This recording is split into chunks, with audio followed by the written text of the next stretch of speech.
আসসালামু আলাইকুম ভিউয়ার্স, যেমনটা দেখছেন আপনারা, আমরা মানিকগঞ্জ জেলা কালেক্টরের কর্মচারী কল্যাণ সমিতির পক্ষ থেকে গাজীপুর ন্যাশনাল পার্কের উদ্দেশ্যে চলে আসছি। এখন আমরা আছি গাজীপুর সিটি কর্পোরেশনের অডিটোরিয়ামে। সকালের নাস্তা খাওয়া দাওয়া করছি। এখন খাচ্ছি দুপুরের খাবার। দেখুন, দুপুরের খাবারের সময় একটা হট্টগোল সৃষ্টি হয়ে গেছে।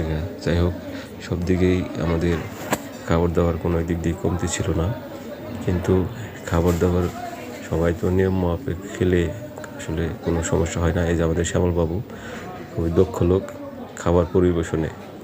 আসলে সবই ঠিক আছে, কিন্তু খাবার পরিবেশনের সময় একটু সমস্যা তো হয়ই।